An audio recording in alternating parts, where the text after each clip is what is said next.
Bayangin, ada seorang ibu yang nggak tahu kalau anaknya sudah meninggal dan selama ini dia ngobrol dengan cloning suara AI. Ditambah lagi ada modus silent call yang bisa nyolong suara kita buat dipakai nipu. Pertanyaannya, teknologi ini bikin hidup lebih gampang atau bikin kita jadi bahan prank paling mahal? Berita dari Kompas Tekno. Seorang ibu di luar negeri ternyata selama ini ngobrol dengan suara cloning anaknya. Dia nggak sadar kalau itu bukan anak asli, tapi hasil rekayasa AI. Sedih banget, tapi juga bikin kita mikir. Teknologi bisa bikin nostalgia, tapi juga bisa bikin ilusi. Kayak nonton konser hologram Michael Jackson keren tapi agak creepy. Wamanius juga ngingetin soal modus silent call. Jadi ada panggilan misterius tanpa suara, tapi diam-diam ngerekam suara kita.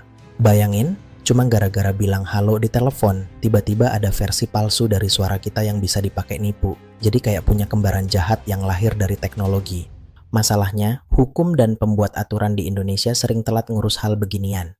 Teknologi AI udah bisa bikin suara palsu, wajah palsu, bahkan video palsu. Tapi regulasi kita masih sibuk debat hal-hal receh.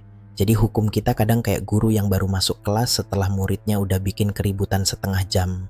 Publik pun jadi korban. Ada yang ketipu, ada yang jadi bahan prank, ada yang malah trauma. Dan lucunya, pembuat kebijakan kadang cuma bilang, ya hati-hati aja. Lah, kalau cuman hati-hati, kenapa kita bayar pajak buat bikin aturan? Jadi hukum di Indonesia kadang lebih mirip meme. Banyak janji, sedikit aksi.